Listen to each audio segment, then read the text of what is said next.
For over 2 million years, stone tools shaped life. This video shows why a modern body would struggle to last a day back then, and why it matters. We picture a fire and a spear, but research shows survival hinged on know-how and shelter. Skip it, and you'll miss how cold and small cuts shape outcomes. What did 24 hours really demand? Imagine waking on a raw late Ice Age morning with no clothes beyond what you wore to bed, no tools, and a wind that tastes like cold iron. The challenge is plain: make or find warmth, water, and food before night reclaims the landscape. In one setting, you stand on open ground where dry wood is scarce, and the air strips heat from your skin.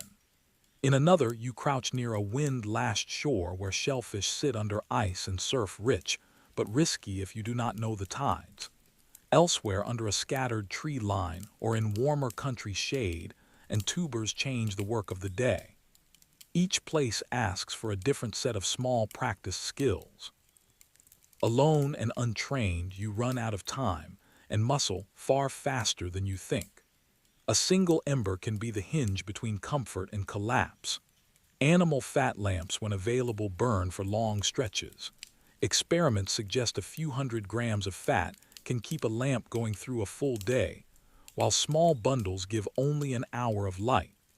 Making fire by friction, gathering dry tinder, cutting, and carrying brush, dressing hides, and keeping coals alive are crafts learned inside groups and across seasons.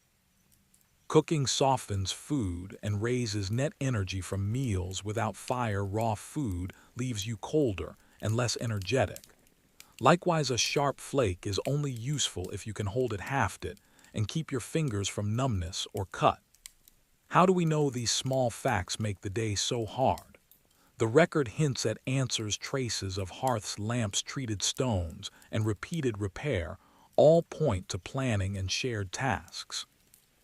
Evidence suggests the Middle Paleolithic and its African counterpart showed accumulating knowledge and complex behavior, carecraft, and steady attention to fuel, tools, and shelter.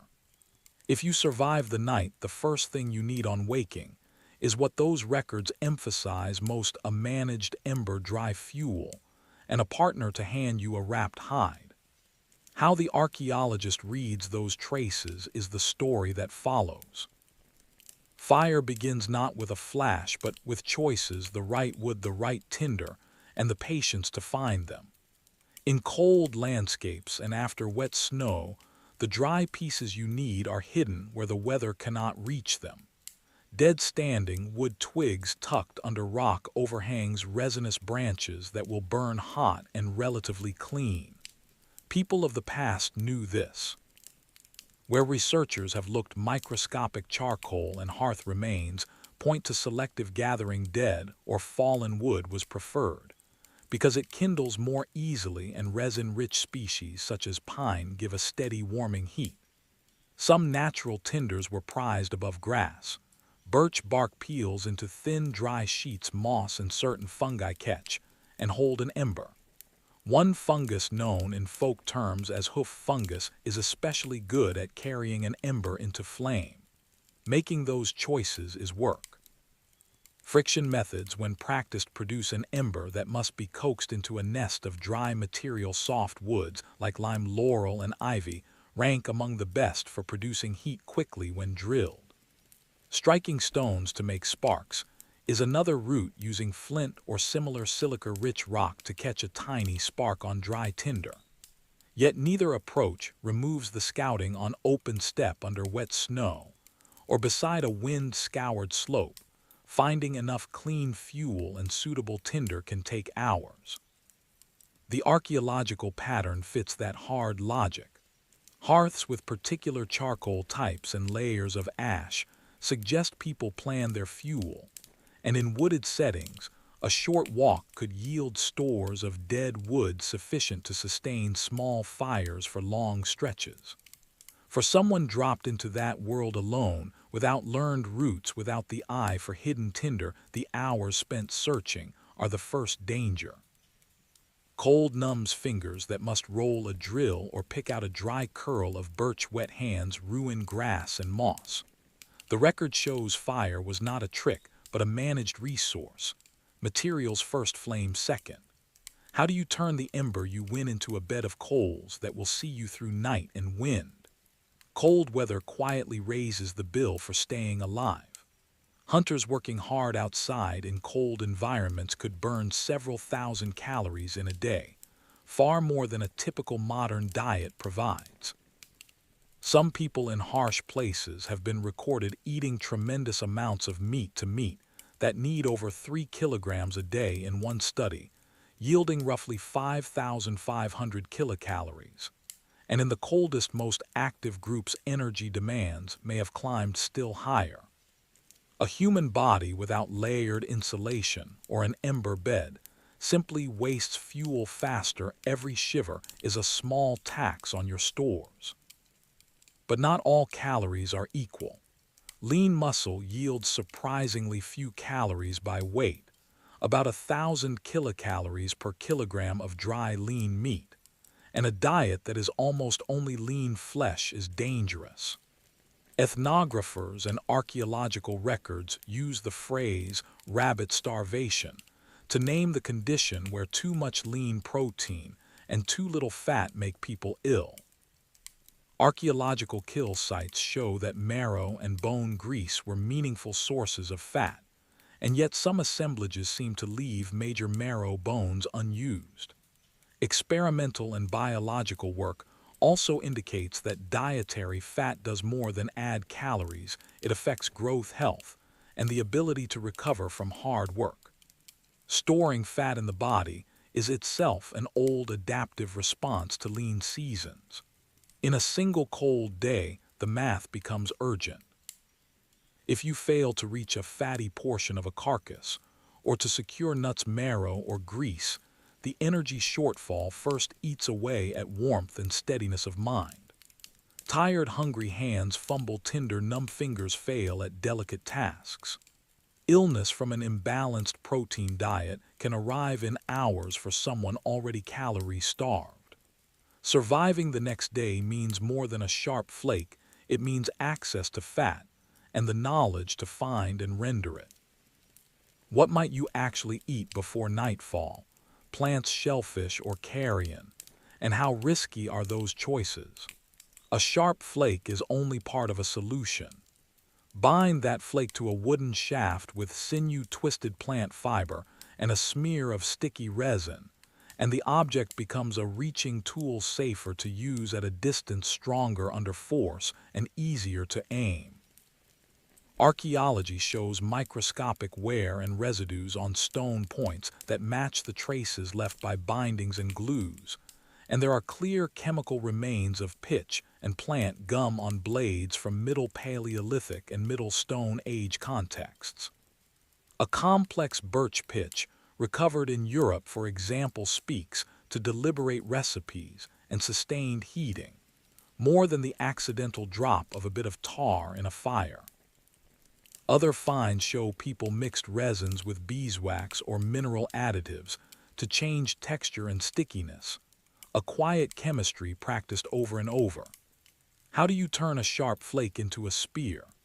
The work is hands-on, and exacting. Soften bark, split and twist fibers into cordage that will not slip. Heat resin slowly to keep it from burning, while stirring out air pockets. Lash and tighten so the flake seats without wobble. The smells are resinous and warm, the sticky pitch pulling at fingers, the dry sinew snapping taut under strain. These are learned sequences, recipes, not accidents. Without cordage and glue, a cutter is a short knife. Only you lose reach, leverage, and the safety of distance. You cannot thrust from behind, cover, brace a haft against bone to split it for marrow, or cast a light spear and trust it to hold. Those bonded tools change the day. They make butchery quicker, allow heavier work without cutting your hands, and let a small group share tasks safely. Absent hafting, the next challenge, breaking bones, extracting marrow, and handling sinew, becomes far harder and far slower. The next scene will follow the cold, bloody work of butchery and show why speed and skill mattered. Nightfall changes everything. A single ring of embers and animal fat light can make a small island of warmth and safety in a wide, cold dark. It also draws attention.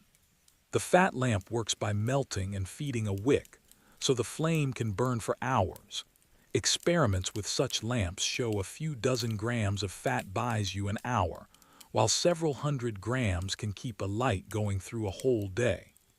Smoke and fire make large carnivores cautious, but they do not make them disappear. The fossil record and the bones left in caves remind us that people shared places with lions, hyenas, and other powerful hunters. Sometimes hominins approached animals that were already dead or dying. Sometimes they avoided full kills that other predators still controlled. Bones in camps and caves tell two linked stories of careful butchery by people, and of gnaw marks and crushed fragments left by scavengers with strong jaws. Where meat was heavy and valuable, people broke bones to reach marrow. Other animals did similarly. The behavioral line between hunting and scavenging was thin and flexible. A human group could manage that risk together, standing a fire, tending embers, throwing stones at thieving birds, sharing the heavy work, and the flames helped hold the circle of eyes at bay. Alone, the trade-offs are cruel and immediate. You cannot both keep a fire fed and mount a reliable watch without others to carry the tasks. So the night narrows to choices. Do you spend your hands gathering fat and kindling, or do you listen and look for the first approach of pause? Could a single person hold the line of light by themselves? The record suggests nights were a social craft. Fires tended, lamps fed, and turns kept, so that individuals could sleep and be sheltered. Darkness then leads us gently to the next problem: how feet and hands, numb and failing, make those small tasks suddenly impossible. In the afternoon, you begin where most ancient days began, looking for dry fuel and a good spark. You move slowly, scanning the pale ground for sheltered twigs, dead standing, wood, anything tucked beneath an overhang that kept a little air out of the wet. You find some things, but not enough. Your hands grow cold from the wind and the repeated bending. Tools you try to fashion bite your skin more often than they make clean cuts. Evidence suggests people of the deep past learned where to find fuel and how to carry it without that quiet skill. Your pile is partial, and your hope is thin. As dusk settles, the real work narrows to a few small motions: nestling tinder, rotating a drill, coaxing smoke into ember. Friction methods require steady pressure and dry, forgiving wood, and your numb fingers lose the rhythm. You set up a hurried windbreak of brush and whatever hides you can fashion, but where it leans the wind finds holes, and the cold slips in. You sip snow from cupped hands because you have no way to boil. The cold of the snow goes to the center of you. Slow becomes the only pace you can hold. Night draws closer as fatigue and loss of heat feed each other. Without a steady fire to keep coals alive or snug insulation to hold your body heat, shivering crests into a dull confusion. The muscles that once tied knots or kept vigil grow heavy. The last clear sounds are the hush of wind and the tiny crackle of dying embers. Then thought thins and warmth retreats. In the archaeological record, hearths, shared labor, and careful shelters show this was usually a group art, not a solo gamble. If you wake at dawn, the priorities are plain: warm the body, make water safe, and build a shelter that will not leak. Across deep time, a few practical threads run like quiet footprints. Hand axes and controlled fire appear again and again in the record. Alongside them, the habits of learning, watching, copying, teaching, bind one generation to the next. These are not flashy inventions so much as patient craft: sharp edges held to flesh, embers tended through a long night. A child shown how to split a bone for marrow. Stone keeps its own memory. The skills are social as much as technical. People walked and worked together, carrying tools and materials, trading lessons as much as objects. The ability to learn from others and to cooperate Let small, slow improvements accumulate into reliable routines. Fossils and artifacts show animals processed for fat and protein. Bone tools used to fish and pierce and fire used long before the moment we call modern. Those traces point to planning, storing embers, preparing raw materials, and choosing the right place to make a tool. There is a sensory logic to this continuity. Imagine the rasp of flint on flint, the acrid scent of smoke, the warm, oily pull of marrow from a cracked femur. Bone-barbed points and worked implements found in places associated with river fishing remind us that technology was often compound stone and bone paired with carried ideas about where and when to harvest food. Evidence suggests cooking and controlled fires were part of life long before our species reached full form, and that later people refined what they inherited rather than inventing everything anew. So the reason a single untrained person would struggle is not mere physical hardship. It is the absence of a storehouse of small interlocking skills, how to make reliable edges, manage embers, treat and combine materials, and read a landscape. Early Homo sapiens polished this long tradition, but the polish sat on a much older ground. Stone keeps its own memory. What does that memory teach us now? You might picture a single spear and a single spark as the whole story of survival. The deeper record asks us to slow down. It shows that what kept people alive was planning over days, patient work passed between hands, and networks of people who shared food, tools, and care. That quiet complexity is a better measure of human skill than any single heroic act. Imagine a winter dusk, someone tending a small skin lamp, coaxing fat into a steady flame, another scraping meat from bone, while a third keeps an ember alive. The lamp's slow glow is no accident. Experimental work suggests fat lamps burned best when tended and fed, and archaeological traces of burnt fat point to careful fuel management. Elsewhere, genetic studies and models of population size suggest that knowledge accumulates when people meet often enough, when many hands keep a craft alive rather than letting it vanish. This matters now because our modern safety nets can fail suddenly. Power shops and quick medical help are recent inventions. The skills that prehistoric people honed, making light and heat last, choosing fatty foods for winter, sharing labor so one person does not carry every task, are practical lessons in resilience. Respecting their craft is not romanticizing hardship. It is learning that survival often depended on other people and on slow, steady attention to small things. When systems fail, what helps is less about dramatic improvisation and more about a few steady practices, tending a fire, conserving fuel, knowing how to keep food from spoiling, and relying on a group to carry different tasks. Those are social technologies as much as material ones. If we are to follow them a little way into that day, we must first ask how we know these quiet routines.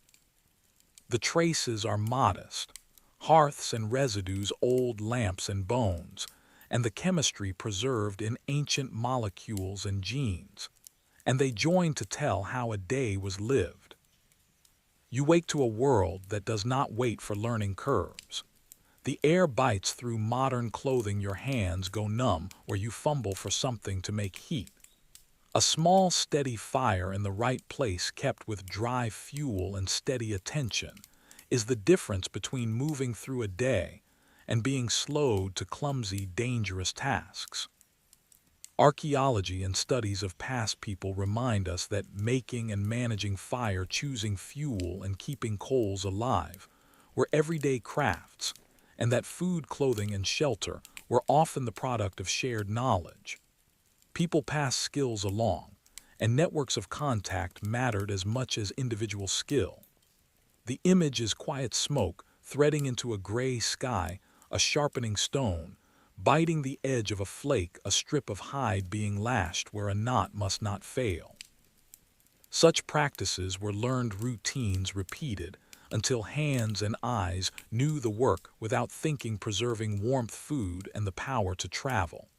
In 24 hours, you face many small failures that add up. Finding dry kindling in wet or windy country, making a reliable ember, keeping watch through a long night without help. These are tasks that want practiced tools and other hands. Like a small crew rowing together, groups divided tasks, so one faltering person did not lose the whole camp, and care spread risk. Hunters and gatherers managed risk by timing, planning, and sharing. They invented weapons and ambushes, moved for fuel and water, and rearranged daily time around fire and food. Alone and inexperienced, a modern body loses heat, loses energy, and makes simple mistakes that are costly. Could you keep coals alive meant a split hide and stretch a warming shelter before night. The next section turns to the quiet work of evidence, how researchers read ash, stone, and bones to reconstruct the exact demands of a day like this. Stone Age is a useful label, but it is not a single place or a single people. The term grew out of the three-age system devised in the 1830s to order objects by material, stone before bronze, before iron, and it has since come to cover a vast span of time and many ways of living. The Pleistocene, for example, stretches from roughly a few million years ago down to the end of the last ice age. Within that long sweep lived different human species and many tool traditions. We find the earliest Alduin flakes and later shaped handaxes. We find Middle Stone Age worked bone, engraved pieces, and shell beads that suggest symbolic life. Even genetic work has pushed the record deeper by recovering material from very ancient fossils, reminding us that the makers of stone tools lived far back in time and were not all the same. Different technologies and climates produced very different daily tasks and survival strategies across many regions. So when we imagine a single day in the Stone Age, we must hold two truths at once: tools and art could be simple or refined, and survival depended on local knowledge. Picture a cold dawn, your fingers numb as you try to strike a flake, the smell of warming marrow from a hearth someone tended through the night, the light catching on tiny shell beads made with patient hands. Some camps sat near coasts with shells and heat-treated stone, others on open ground with big game and fewer trees. Skills, how to make fire, how to split bone, how to weave cordage or shape a hide, were learned and shared, not automatic. Could a lone modern person dropped into that world know which edge to make, which ember to keep, which food was safe? In the next section, we test that question against a single winter day and the quiet, exacting work it required. If you ask, how do we know what a day demanded? The answer arrives in quiet fragments: charcoal flecks, crushed bone, a dark ring of ash in a shelter, a wooden stave half burnt and left where someone dropped it. Microscopically altered sediments and fragments of charred bone record repeated hearth use in caves and open sites. Microscopic study often shows hearths were tended and refurbished over time, not just accidental burns. At some places, evidence of long-lived fires stretches back into deep prehistory with repeated hearths, and a center of activity showing butchered animal bones and stone tools laid around the glow. Elsewhere, wooden spears lie preserved near hearths, a mute proof that people carried crafted wood and used it by the light of embers. At dusk, the ember glow would warm faces and breathe the smell of meat and smoke across the camp, while hands moved in practiced rhythms. These are the traces that let us read a single day as a sequence of tasks: gather fuel, tend coals, cut meat, keep watch. We add shape to those traces by looking at tool scars, cut marks on bone, and the pattern of wear on flaked stone. Cut bones tell of disarticulation and marrow extraction, refitted flakes, and shaped implements tell of practiced flint knapping. Ethnographic analogies and careful experiments show how long it takes to strike a spark to shave a hide to split marrow from femur, skills that are quick for the practiced hand, and slow, dangerous, and chilling for a novice. Experimental work and time trials let archaeologists connect marks to minutes, and to failed attempts giving a sense of daylight lost to fumbling. We also know these lives demanded much bodies burned thousands of calories in cold times, and people often hunted or waited where migratory herds crossed the ground. Together hearth, bone, and tool let us move from fragments to routine, and from routine to risk, the thin light of late afternoon already shortening the day ahead. This is how the small physical traces lead us next to questions of hours and weather. On a high, cold plain in a glacial winter, the sun does not linger. Daylight can compress into a brief pale window, and the world becomes a schedule written by light and shadow. Tasks that seem separate at home, finding dry wood, dressing in layers, skinning and cutting meat, tending embers, must be lined up and done while the fingers still work and the eyes can still read shape. Darkness makes every step harder. Hands that tremble from cold fumble cordage and break brittle. Would a failed spark means hours spent coaxing tinder instead of gathering food. Smoke from a struggling fire stings the face, and the breath comes in white clouds that steal warmth. The record of hearths and tools shows people plan for this compression. Fuel caches, repeated hearth use, and coordinated tasks that kept a camp running when light was short. Planning reduced waste, and the risk that one slip would undo hours of work. Even where the sun rises longer, weather steals hours. Wind slices, heat-soaking rains weigh down garments and wood, and wet skin loses warmth faster than you think. On open steppe or coastal flats, a sudden gale strips away comfort and forces choices. Stay exposed and risk frost, or spend daylight building shelter and lose the hunt. Coasts can offer shellfish and stranded food, but tides, cold surf, and the timing of low water are part of the clock you must learn. A single gust can force a camp to choose shelter over food, shifting priorities for the whole group. The evidence suggests survival was not a one-off skill, but a set of rehearsed routines shared in groups: who scouts for fuel, who tends the fire, who keeps watch. Alone and unpracticed, a modern body would find the day collapsing around these small failures. We will test those trade-offs. How land and weather set that clock will shape each scene we visit next. Landscapes in the distant past were not a single backdrop, but a shifting menu of challenges, and each choice of ground set different odds for staying alive. In open steppe and tundra, the wind is the first thing you feel. It strips heat, it thins smoke, and it leaves little dry fuel. Those wide places also held vast herds: reindeer, mammoth, woolly rhino, and other large grazers. So the prize was rich, but the work was dangerous and planned. Other regions folded into mosaics: Mediterranean woodlands, scrub, and islands of life around oases like Azraq, where water and shade changed the rules.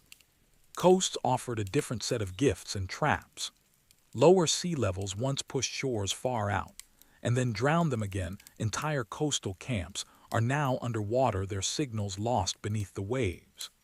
Where people did live on the shore, sites show huts and bedding near water, meaning knowledge of tides and methods to exploit shellfish and stranded fish. Shorelines that rose and fell taught long memories. People learned tides, seasonal returns, and ways to store small catches. Forests bring cover, fuel, and a compost of edible plants, but they also hide predators and make sight lines short.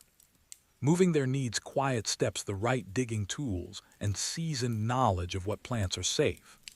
Island life or coastal travel demands boats, containers, and planning that reach beyond one person. In short, the open plains reward range and large game strategy. Coasts reward careful timing and tidal sense forests reward camouflage and close-range skill. Alone and untrained, a modern body misunderstands wind, tide, and spoor. It wastes daylight and burns energy that cannot be recovered. A breath fogs in cold air, numb fingers fumble at cordage and fire tinder. Daily choices there could decide life or death. Which of these places will we test?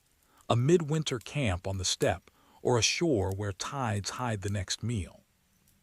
We choose a single spare scene midwinter on the steppe tundra 25,000 years ago, where early Homo sapiens left hearths and traces of repeated camps.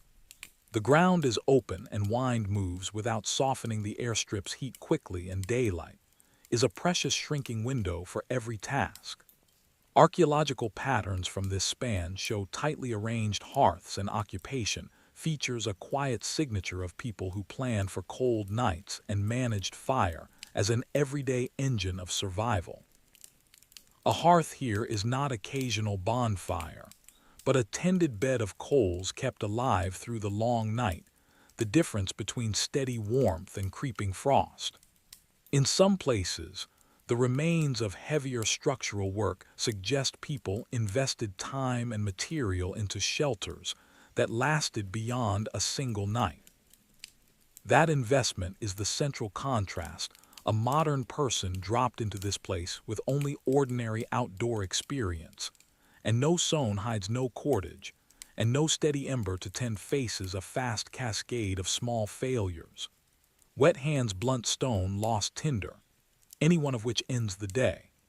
Compare that to warmer places under an African sun. Shade, water, and edible plants change the set of urgent tasks. On a shore, tides and shellfish offer a different kind of risk and reward. On the frozen open ground, the priorities collapse inward. Find dry fuel, make and hold a fire, cover exposed skin, and secure fatty food that buys warmth. Each of those needs relies on skills and systems the archaeological record shows were in place for winter camps. Hearth maintenance tools that cut and scrape cleanly, and layered clothing or shelter. You can imagine the scent of smoke in the teeth of a wind, and the sharp sound of a flint striking bone. Could you hold a live ember, cut bone, and stitch hides before nightfall? In the next section, we move into the first and quietest threat of all, the cold, the wet, and the wind that makes every simple task suddenly urgent. Wind is a patient thief. It strips the warm air from your clothes, turns damp fabric into a skin-cold sheet, and makes muscles lose heat faster than you feel. Wet hands grow, numb fingers fail to tie knots or hold a blade. Shivering burns calories and steals attention, so a simple task, building a windbreak, splitting a twig, rubbing a spindle, becomes a fumble. In good weather, these demands are taxing. In a cold, wet wind, they compound quickly. Archaeology and cave sites remind us that fire, clothing, and shelter were the real defenses against that slow, hidden threat. People learned to keep embers alive and to stack hides and bone into thick walls. By around 1 million years ago, there is evidence of controlled fire. Much later, some camps used heavy bone frameworks and hide coverings to face the wind. Those are not miracles, they are practiced habits that start to matter the moment the air turns sharp. Tending a hearth was a learned routine, banking and sheltering coals so a small ember could be coaxed into flame again. That made the difference between a cold night and survival. Alone in ordinary clothes, and with no habit of making shelter or finding dry fuel, a modern body loses ground fast. Cold makes hands clumsy, and clumsy hands make poor tools and poorer choices. Even simple choices, where to sit to keep the ember, which branch to carry, whether to eat now or save energy, turn high stakes because mistakes cost heat. Some early camps show careful siting near rivers or under overhangs. Elsewhere, people built substantial bone and hide dwellings that kept smoke and warmth in. Shoes and fitted clothing appear in some northern remains, showing just how much practical protection mattered. Imagine breath fogging, while a mittenless hand fumbles a damp twig, and the ember hisses out. Small failures stack into real danger. If you make it through, the first hour's survival becomes a task of finding dry wood and dependable tinder. And that is what we will look at next. People long ago learned to keep and tend fire, but the record makes a quiet distinction between having hearths and making flames whenever you need them. Friction methods, the hand drill or the bow drill, look simple in a picture, but they ask for a particular set of conditions: the right pair of wood's bone-dry fibers, steady posture, and a steady hand. Experimental work and old observations show that novices often fail again and again, even on fair days. The small dust of charred wood must heat to a glow, a careful breath, the right wisps of dry grass, and that tiny ember becomes flame. Try it once with cold, numb fingers, and the trick becomes a slow, stubborn business. The smell of hot wood dust and the sting of splinters mark each attempt. Some proposed shortcuts from prehistory simply do not work when tested. Other techniques survive because they were taught, watched, and practiced until muscle and eye made them routine. A controlled hearth in camp is the end of a long chain of choices. Fuel found under shelter, tinder kept dry at the center of a bundle, embers banked, so they will not go out in a wind. Embers could be banked under ash to smolder and be revived later, a small insurance against a long night. Evidence suggests regular hearths were widespread by several 100,000 years ago, and that later groups refined fire as an engineering tool. Yet having coals does not mean a person alone can make them on demand or manage them through a long night. Children learned by playing at the edges of tasks. Adults kept embers alive. Could you with no practice spin a drill into glow with frozen hands and repeated failure? The next question is how you shelter what little heat you have, and how a simple windbreak or a bone frame can change the math of one cold day. Stone and cave do not come evenly. Where cliffs cut the wind and overhangs gather dry tinder, a camp can feel protected. Where the plain stretches bare, the only shelter is what people carry and build. The archaeological record shows both habits. Some early camps favor natural shelters, and a famous beach site is reconstructed as long huts with a circular hearth, evidence that people could and did plan larger roof spaces. Elsewhere, bone circles have been interpreted as the remains of windbreaks or huts, though not all researchers agree, and some argue natural processes could make similar patterns. That uncertainty matters. True shelters were choices made from available materials and time. A good shelter is an investment of time, not luck. On the open steppe, people improvised. Windbreaks of brush and hide could be raised quickly by 2 or 3 hands, and where snow was deep, a packed wall gives surprising protection from the worst gusts. In places where timber was scarce, mammoth bones and tusks became building material. Sites in Eastern Europe from the last ice age preserve circular and elongated structures assembled from many mammoth bones. Some dwellings used bones from dozens of animals and housed multiple hearths. Those bone huts required time, labor, and planning, gathering heavy pieces, erecting poles, and covering frames with hide. They are not the sort of thing a lone person erects in an afternoon. Alone and cold, you would likely choose the quickest shelter you could carry and cut a low arc of brush, snow packed tight behind it, and a close hearth if you could make one.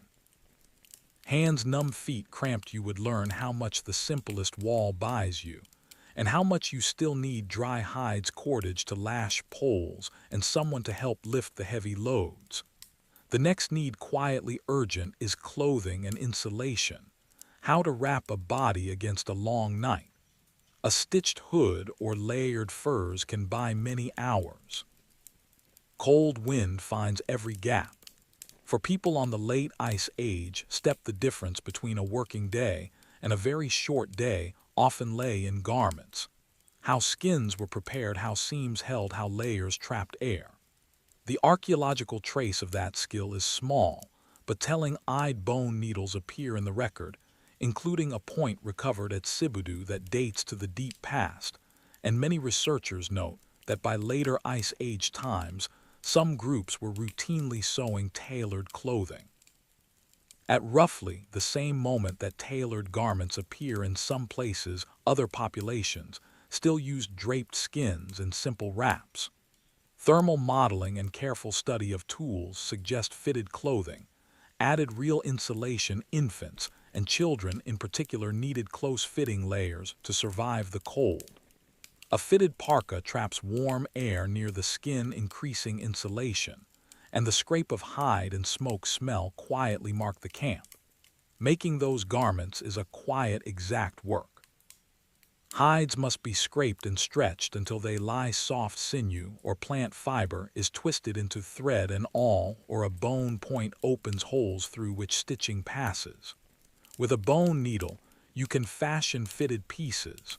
Parkas, leggings, small garments for young bodies that keep heat where it's needed. Even foot coverings that leave little trace archaeologically can block the worst of frozen ground. Without that kit and the practiced hands to use it, a modern person loses heat they cannot afford and cannot easily repair tears or refit layers while fingers go numb. Could you mend a tear with numb fingers and a bone needle you have never used?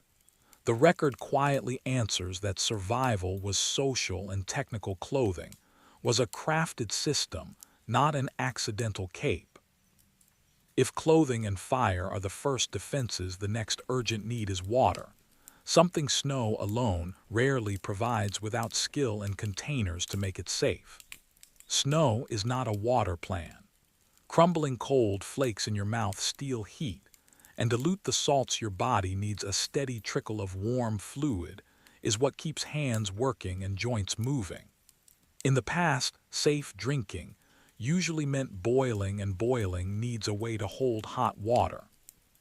Where pottery existed, residues in old vessels preserved traces of wet cooking. Where pottery did not survive, people still found clever solutions. Birch bark, tough hides, even an animal paunch could be turned into a bowl or bag. Hot stones heated in the fire were dropped into these perishable containers to raise the liquid without melting the skin. Wet cooking, more like a long poach, softened meat, fish, and plants, making them easier to digest and more calorically useful in cold weather. Boiling also kills many microbes and releases nutrients, so it changed risk and reward in cold seasons. Repeated use of hot stone cooking could produce softer stews that kept longer and warmed hands as well as stomachs.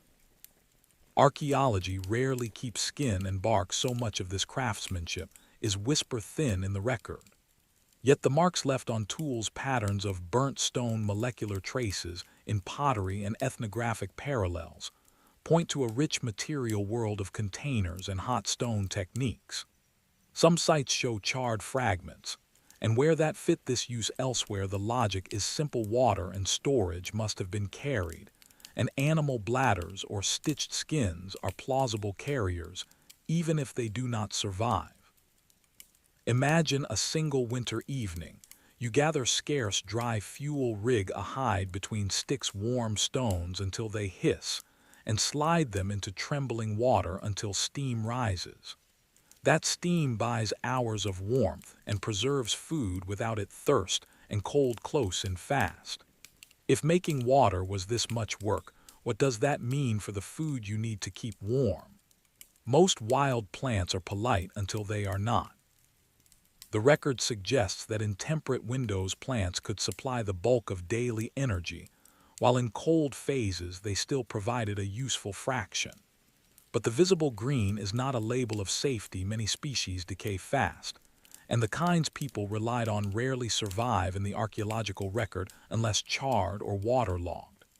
Some roots and bulbous plants could steady a hungry body, thick starchy tubers that taste earthy and warm when roasted, but finding and processing them takes time, effort, and tools.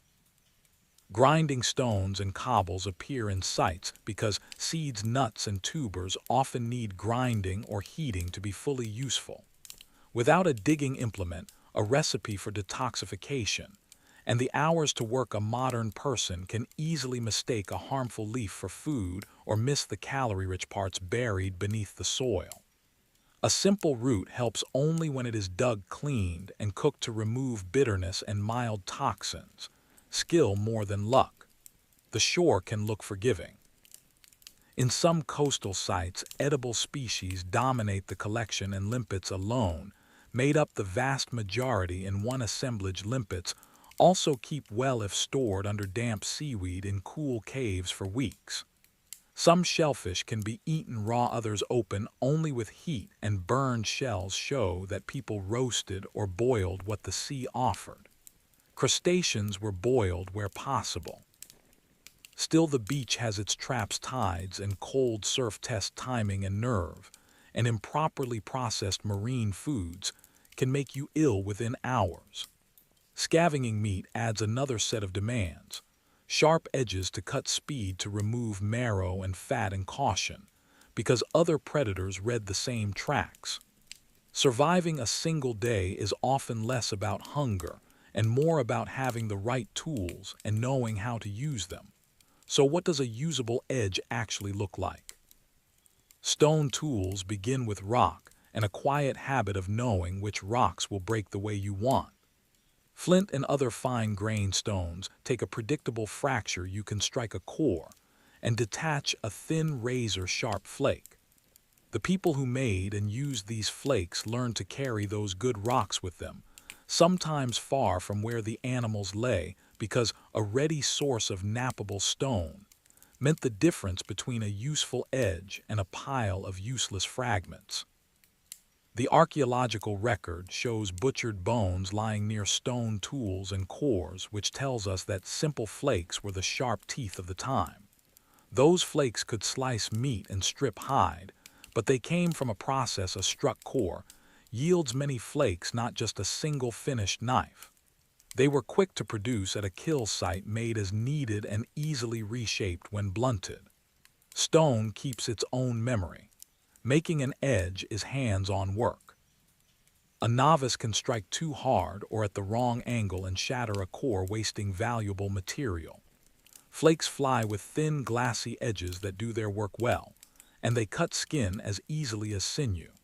A shallow nick teaches faster than words. Even small cuts bleed and chill, and cold, wet hands lose the steadiness needed to remove the next flake. When archaeologists study ancient camps, they read the choices people made in the pattern of scars on cores, the distribution of flakes, and the marks left on bones. These traces tell of repeated practice, where people prepared cores, which rocks they brought, and how edges were used and resharpened. Tomorrow, we will watch how those simple flakes fit into longer lifeways, how edges became hafted tools and part of larger systems of making, carrying, and sharing. Would a lone modern person without that muscle memory and those carried rocks last the night? A fresh flake glitters like a small promise, a thin, sharp edge that will slice meat from bone and scrape fat or hide with surgical neatness. The earliest recognizable tools, made around 2.6 million years ago, were often simple cores, and the flakes struck from them. These small pieces were brutally effective in the right hands. Experimental work shows that such edges could be used to butcher very large animals quickly. But those edges only work when the maker understands stone. Choosing flint, chert, glassy lavas, or other fine-grained rock that will hold a keen edge, and when the user can steady a limb, angle a cut, and keep hands from slipping in cold or blood. Shaping a heavier bifacial hand axe steps beyond simple flakes. More surface is worked into a managed, durable edge useful for chopping, hacking, and battering open bones. The makers of these tools faced a trickier problem in choosing and shaping the raw material. Later still prepared core methods aimed to control the outcome ahead of time. By organizing removals in a planned sequence, knappers could produce predictable task-ready flakes rather than random shards. This hierarchical approach is often seen as a high point of flintcraft. Some knappers even recycled earlier flakes into a second generation of tiny tools. But predictability and planning do not erase practice. Novices can break a core, nick a finger, or miss the right angle again and again. A sharp stone does nothing for poor technique or numb hands. So the story of edges is not a straight ladder, but a widening toolbox. New forms let people do new tasks more reliably. But the tools demanded steady hands, learned habits, and choices about material and maintenance. Hafting extended reach and improved leverage for a wider range of demanding tasks. The next step is binding those pieces into systems, hafts, cords, and glues, that let a flake reach farther and cut with control. Cold, wet hide slides under a stone edge. The air smells of metal and animal and something older, the grease of a carcass warming in your palm. Disarticulating a large animal in the cold is slow, slippery work. Sharp flakes and rounded hammerstones give you cutting and smashing power, but they do not give you the practiced hands that know where tendon meets bone or how to lever a heavy limb without losing the edge. Across sites from Africa to Eurasia, cut marks and shattered limb bones show people systematically removed flesh-cracked bones and sought marrow and fat. Those fatty tissues were not a small luxury. They mattered for calories and warmth.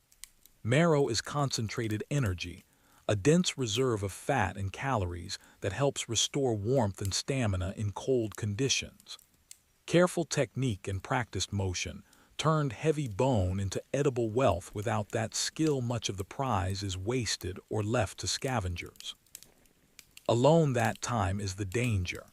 You crouch, breath-fogging fingers numb, while birds and carnivores circle at the ridge. Each pause lets birds and carnivores close in, each fumbling cut lets blood chill your fingers and numb the fine motions you need to strip sinew for bindings. Other predators can chew bone ends and steal grease. Only with tools and repeated practice do humans routinely access that richness before competitors arrive. Many fossil assemblages bear the marks of careful, repeated processing.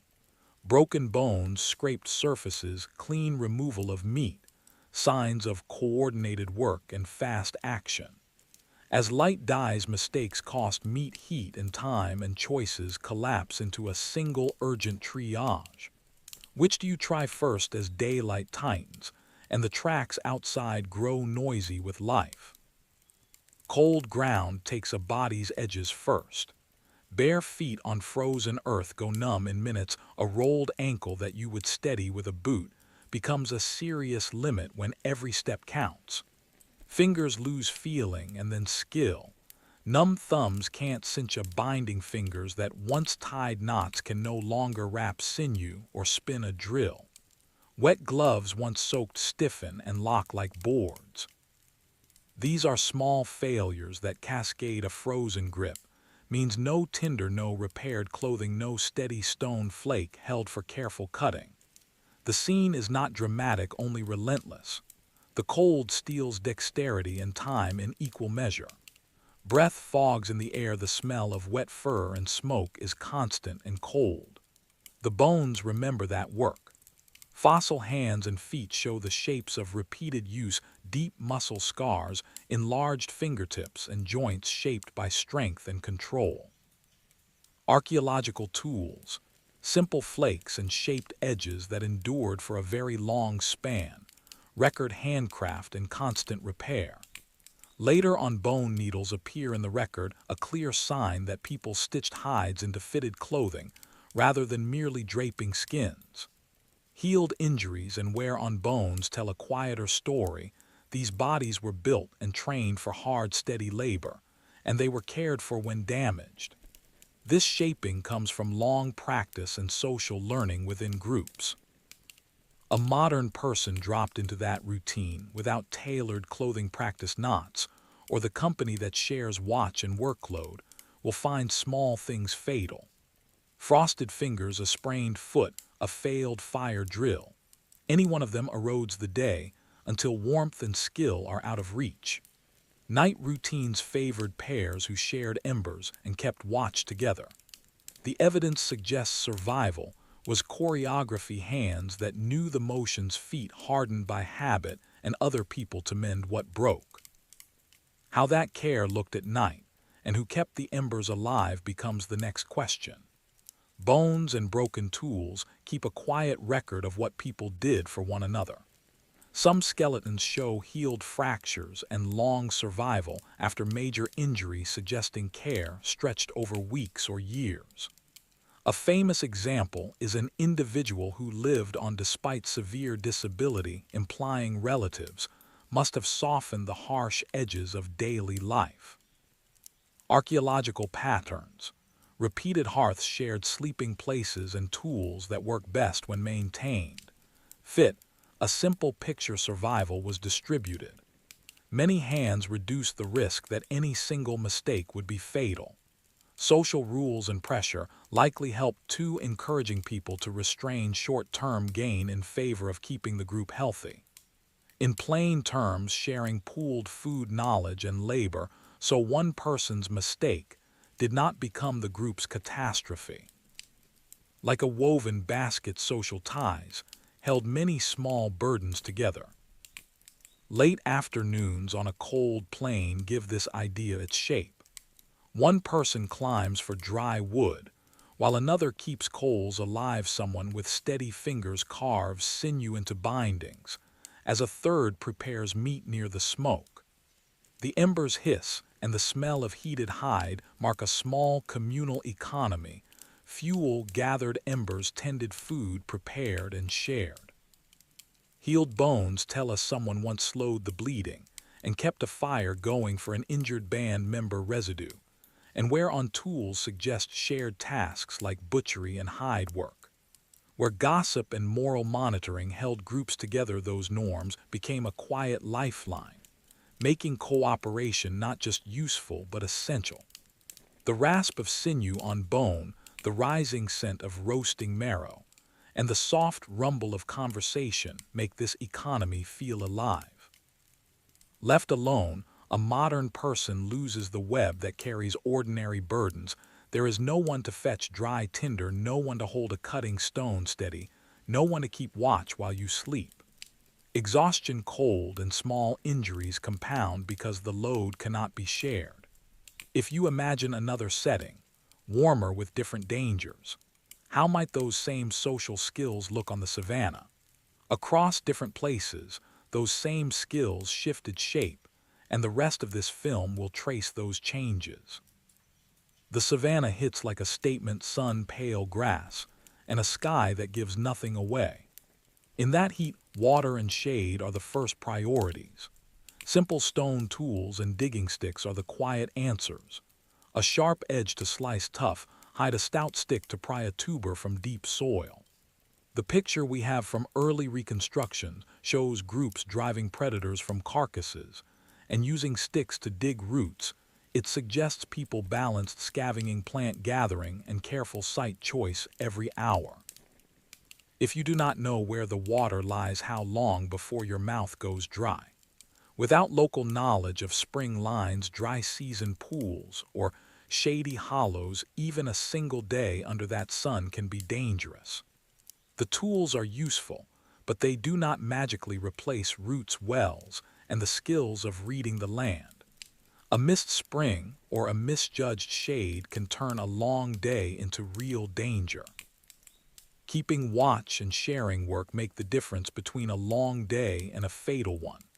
At dusk, smoke and low conversation gather like a small shelter against night's uncertainty and wind.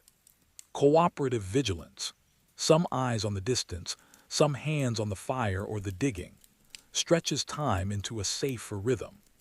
Ethnographers sometimes use modern hunter-gatherers as models for these behaviors, though scholars debate how directly those modern lives map back. What the fossil and archaeological glimpses clearly show is that tool-using hominids were active on expanding grasslands in the period before 2 million years ago, combining hand sticks and stones with group strategies to process food and defend resources. Those small, careful skills, where to stand, who watches, which route to trust, set a pattern. They are the humble roots of later journeys by more far-ranging hominids, and they lead us toward the chapter on Homo erectus moving across open ground. Across open ground, a shaped stone feels like a promise. Acheulean handaxes, large, worked on both faces, gave Homo erectus and related forms a reliable edge for cutting, digging, and breaking. They moved across mixed patches of woodland and grass, reading the land for cover, fuel, and game. Ranges lengthened, people walked farther from home bases, carrying tools and knowledge across a shifting patchwork of habitats. Fire in the deep past is a matter of debate early on, and clearer later shelters were often simple choices. Rock overhangs, windbreaks of brush, or temporary hides, rather than the planned huts of later times. In that world, distance and timing were skills as basic as a sharp edge. Imagine a modern body dropped into that scheme. The wind strips heat, and the hand axe is useful only if you know how to hold it steady, where to strike, and which wood will catch a spark. Finding dry tinder behind a bush or under a rock requires knowing the landscape's subtle cues. Making and tending fire on open steppe, or building a fast shelter against a drifting gale, are practiced responses, crafts learned in months or years. The small, precise motions of hafting stone to wood, slicing tendons, or dressing skins for warmth all depend on calloused hands and calm timing. Novices fumble and waste light and fuel. A low ember glow turns those motions into small, practiced rituals under sky and wind. So a single day can hinge on choices invisible to a newcomer. Walk now, and reach shelter with daylight, or stay and risk a wet night. Gather fat-rich tissues rather than more lean meat. Save a coal with a borrowed ember rather than grind for friction that may fail. These are the rhythms Homo erectus lived by. Later, colder camps would fold more people, fire, and shelter into a single nightly strategy. What would change when groups grew closer and nights got longer? Neanderthal camps often read like careful experiments in staying warm. The record shows repeated hearth use in sheltered places, stone toolkits of the Middle Paleolithic, and bones marked by cutting and fracture patterns that imply planned hunting and systematic butchery. Skeletons bear healed breaks and signs of disease, evidence that people cared for one another through slow recoveries. Their stocky, compact bodies conserved heat in cold air, and their clothing was likely made from wrapped and lashed skins, rather than the fine sewn garments that appear later with bone needles. Hearths also dried hides and cured simple adhesives used to fasten tools and clothing. In those cold nights, fire and a steady work of tending embers were the difference between a long life and a short one. Imagine you in street clothes and alone, dropped into that camp as dusk tightens. Smoke stings your eyes while wind strips warmth from wet fabric. Hands numb from cold cannot tie a knot or hold a drill steady. A small cut seeps and chills. Finding dry tinder under overhangs, knowing which wood gives a hot, lasting burn, or extracting marrow from frozen bone, are skills learned over many seasons. Without others to keep coals alive in shifts, to carry fuel, or to share a fatty meal, your body's heat and will drain faster than you expect. Could you keep a fire going with numb hands and no practice? Simple tasks became urgent when hands were numb. Night in the Middle Paleolithic was shared labor and patient skill. The people who lived there stitched social care into daily routines. Fuel scouts, ember tenders, hunters, and lookouts. Alone, the modern body falters within hours among a group that same night becomes manageable through cooperation. Beyond the circle of flame, the shore and its tides offer different choices and dangers, which is where the next story moves. Low sea levels and coastal life. When sea level fell, the shore moved far seaward, and a wide new plain opened between land and deep water. Where waves once licked cliffs, there were now broad tidal flats, estuaries, and rocky inlets where mussels, wrasse, and other shore creatures gathered. Archaeological layers of crushed and sorted shells, middens, record people returning to the same patches of coast to collect food. Teeth and bone chemistry from other places show that marine protein became an important part of some diets. Portable art and necklaces made from shells tell us these places were part of daily life, not curiosities. On certain tides, a stranded fish, a cluster of shellfish, or the sudden appearance of a seal could feed a group for days. The coast offered calories and salts that inland landscapes sometimes could not, and people learned where to look and when to gather. They learned tidal rhythms and seasonal patterns, returning on predictable low tides and fish runs, when food was most abundant and easiest to collect. That abundance came with rules learned over many seasons. Tidal waters can come faster than your legs surf, can batter a rocky shelf, and hidden channels can trap a person who misreads the signs. A forager might stand with numb fingers smelling kelp, and cold air watching water carve new channels through sand. Cold water steals heat-sharp barnacles and stones cut hands, and getting wet before you have a fire or dry hide quickly turns advantage into danger. Coastal foraging was a practice craft, knowing which pools held wrasse at low tide where shellfish fattened, and how to haul a heavy carcass onto the shore.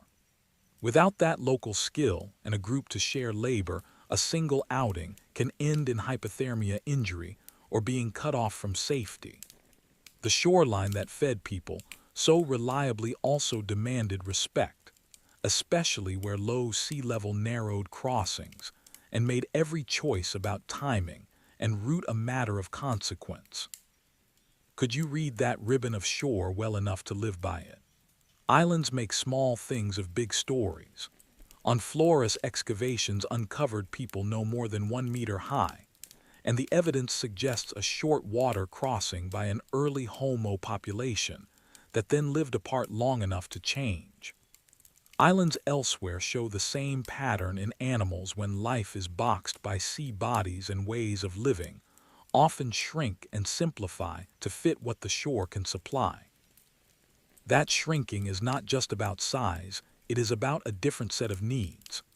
Crossing even narrow water requires a plan, and living with limited fresh with small prey and wet weather requires containers to carry, water cords to bind shelter and tools, and a shared sense of timing, so food and fuel are not wasted. The archaeological hint that people reached islands long ago quietly moves the hard work of survival from improvisation into craft. It is a set of small technologies and repeated gestures, twisting plant fibers into cord-weaving baskets to carry wet fuel, and learning how to time a short crossing so people arrive together. Alone on a strange shore, you would feel how small those invisible systems are. Salt on your lips, bark slick, with spray hands numb from holding driftwood. Each simple task asks for a tool or a partner you don't have. A rope of plant fiber or sinew saves trips and keeps embers alive. A bag or basket lets you haul shellfish, and wet fuel a group lets someone tend the fire while others dig or fetch. At dusk, embers glow in a ring of hands. One person keeps coals breathing while another strips bark or knots cord. The record shows island life was built on these shared habits, not sudden genius. Could a single castaway learn and do all of that in a single day? The answer leans toward no, and it points us gently to the quiet things that made survival possible. In practice, those quiet things add up to hours saved and risks reduced, and they turn fragile days into livable ones. There is a quiet industry to prehistory that rarely survives in the dirt, the making of cord nets baskets and sticky fixes that hold a camp together. Plant fibers, bark strips, and animal sinew were turned into rope, and twine, willow, and cedar became woven trays, and mats, bone, needles, and impressions of weaving hint at stitched clothing. Archaeology preserves fragments and impressions. One famous cave preserved a small piece of cord, other sites yielded many pieces of twine, and a few caves produced cedar bark mats and willow basketry. These finds show a surprising range: single and multiple plies, braids, knots, and plaited basketry, evidence that people had practiced recipes and techniques for making reliable carriers and wraps. Fastenings and wear marks and the repeated forms of these artifacts suggest skill handed down over time. Making good cord demanded choices about which plants to use and how to twist and braid fibers learned by watching and practicing across seasons. How do you carry a day's worth of fuel and food without a bag? Without those invisible tools, the day changes its shape. Fuel and water are heavy in any weather. Carrying a bundle of branches by hand means leaving the hearth untended or returning twice or three times, while daylight and warmth slip away. Small children and the sick need wrapped dry insulation that sewing and twining provide. Bone needles imply tailored garments that keep babies from losing heat. Baskets and nets make gathering efficient.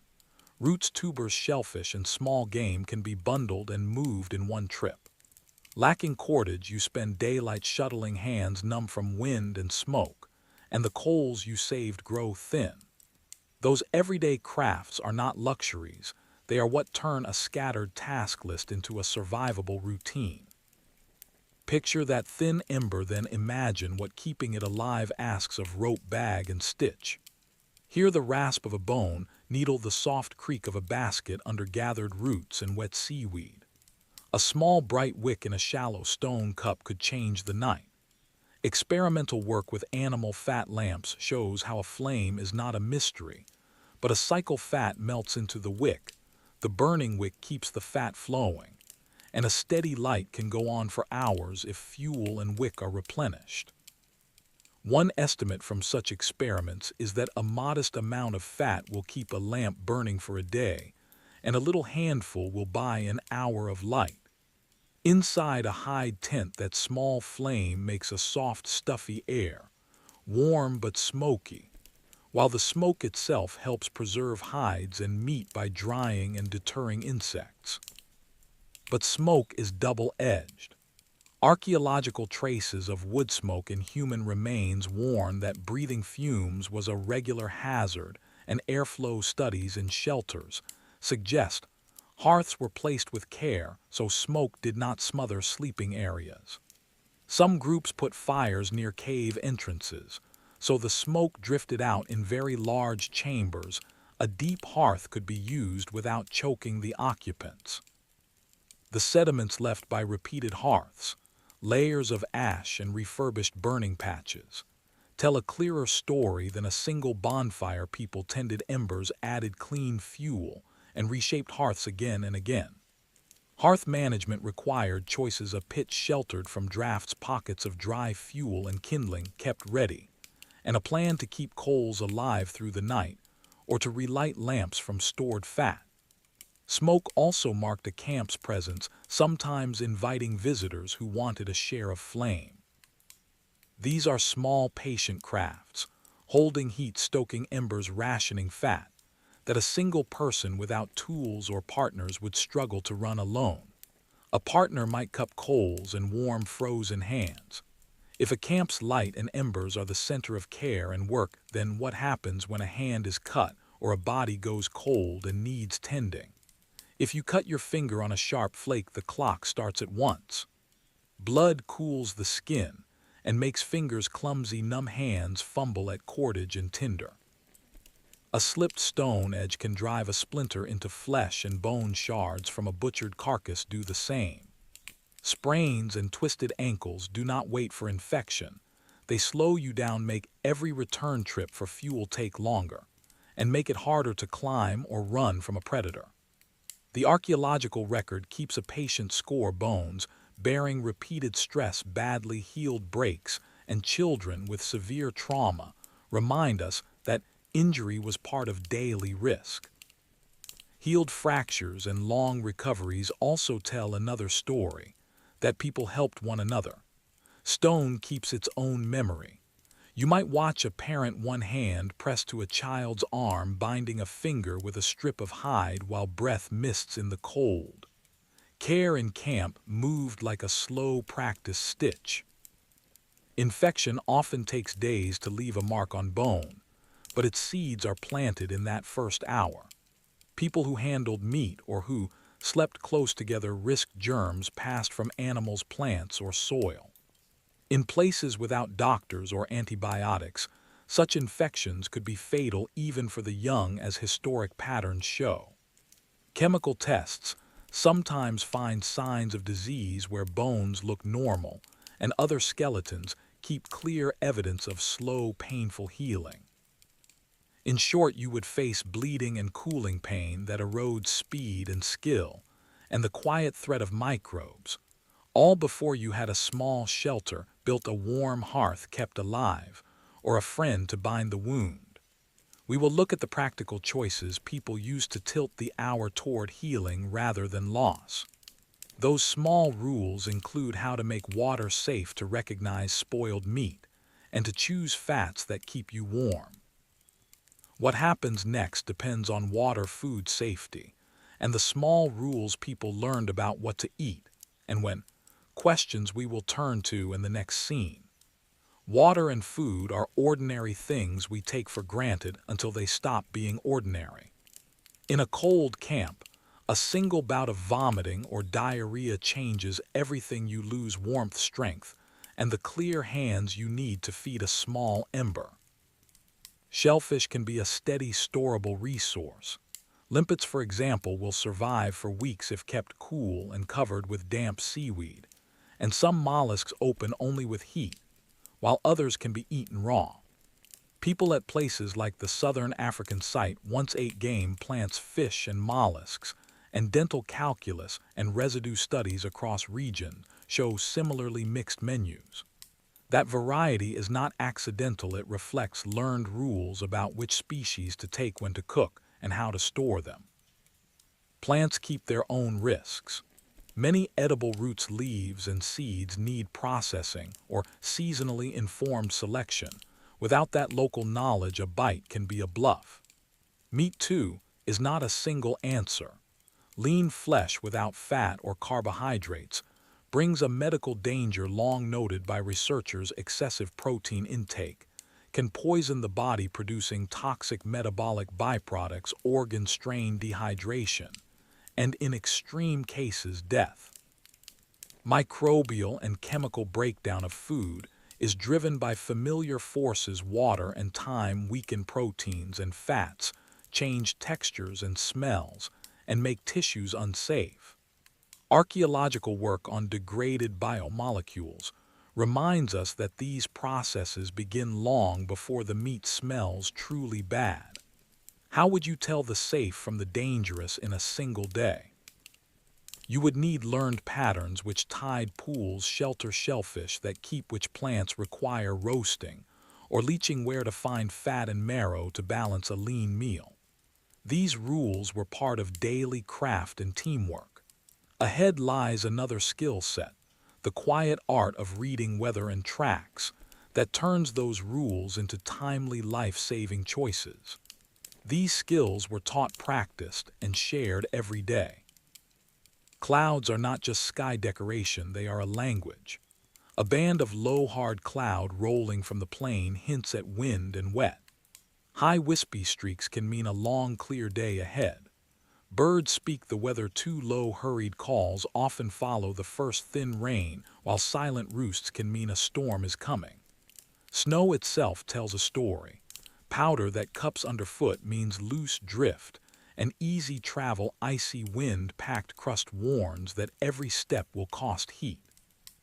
Trackways in the snow or mud name recent visitors. The spacing of prints tells you whether a herd was moving fast or grazing, whether wolves passed before you. Generations learned these signs as naturally as speech, folding them into decisions about when to move, where to build a fire, and what to carry. These skills shape choices across seasons and generations. A modern person dropped into that world brings useful instincts, but not the fluency needed to match the landscape. Misreading the cloudbank wastes the brightest hours hunting for tinder that is already damp. Chasing a distant ridge when birds have gone quiet leaves you farther from shelter when the whiteout comes. Fingers numb from cold mean a failed bow drill, a broken twig, and a ruined flint core become small disasters. Alone, you trade time for effort, more walking to find dry wood, more failed attempts at fire, more exposure. The quiet hazards: wind that strips heat, snow that hides a stream, a pack of prints closing fast, combine in ways that a practiced band would anticipate and avoid. Archaeology preserves the traces of that reading hearth's footprints, carved tools, bones with systematic marks. These quiet objects are the record of weather learned and shared. To understand how we know what those signs meant, we turn next to the ways scientists date and decode ash, bone, and tracks, how the past keeps teaching us its vocabulary. If you listen to the bones and the ash, the first thing you hear is time. Physical clocks, radiocarbon in once living things, luminescence in heated or buried minerals, uranium series in flowstone, and the potassium-argon family in volcanic layers. Let archaeologists put hearths, camps, and tool scatters into an order that feels like a day we can enter. Stone itself keeps no carbon, so flakes and hand axes are read by the layer that holds them and the other things around them. Biomolecular methods and stable isotope measurements enter the story through preserved hair, bone, and food residues. They trace what people ate and sometimes point to seasonality. An isotopic profile can surprise us, as when a well-preserved alpine body showed a dietary signal one might not have guessed from his kit. These methods anchor the who, and when so, the how makes sense. In plain terms, overlapping clocks and material clues give archaeologists cross-checks, reducing mistakes and tightening the sequence of events we reconstruct. Closer in are the small tests that describe what hands actually did.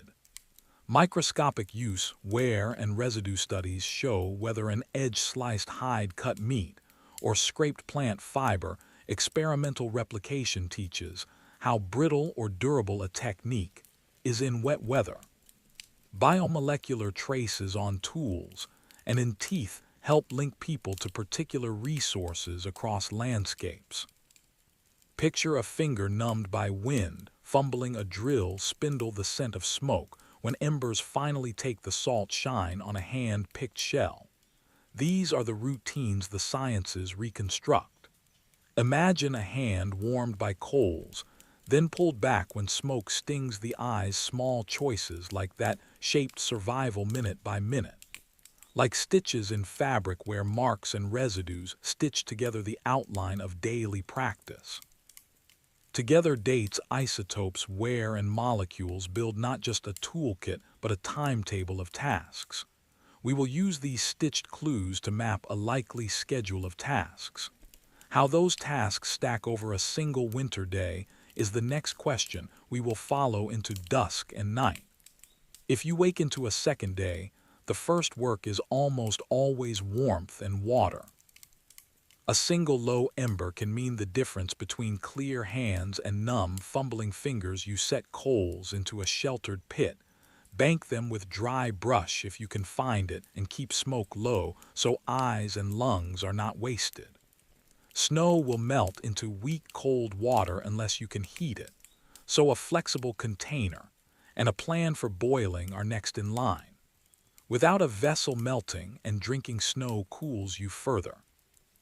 Seek fatty calories where they are reliable, marrow from a recently broken bone, a cache of nuts or shellfish where tides and toxins are known, and stay close to cover while you search.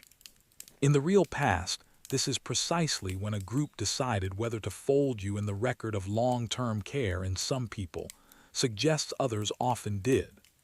A warmed container and a shared hand make the difference between hope and surrender. Familiar gestures become survival tools. After those essentials, attention turns to making tools into systems. Cordage and containers let you carry fuel and water without wasting energy. A length of twisted fiber, or a crude sling, changes a dozen trips into a single useful load. Work your hands on knots and simple bindings, repair torn skins, and improve your windbreak into a shelter that traps the ember heat. Keep the fire tended in shifts if anyone else is with you. The energy gap of short winter days makes shared effort not luxury but survival. Like a simple machine, cordage and cooperation convert individual effort into steady, dependable outcomes around the hearth. If you last through dusk, your life will depend less on luck than on these patient skills and the small social choices around the hearth. What remains in the long run are the practices people passed on, quiet motions of care that carried forward into later lives. Stone keeps its own memory. The tiny chips along an edge that mark a practice strike the smudged ash that remembers slow, tending the shallow ridges left by a foot that once paused to listen. In museums and in the ground hard things, survive worked flint and carved wood, the pointed tip of a spear from Clacton, a more complete spear from Laringen. These objects do not shout, they hold quiet records of repeated hands and patient attention. Other things, wraps, nets, soft bindings, mostly vanish, which is why archaeologists often read skill in what remains and infer whole systems from those fragments. They do this through use where residues and spatial patterns that show repeated tasks, how a flake was held where embers were banked, which bones were opened for marrow. The Dmanisi fossils remind us that people cared for one another. An individual with major disadvantage appears to have lived because others helped. That care is a kind of technology as important as an edge or an ember.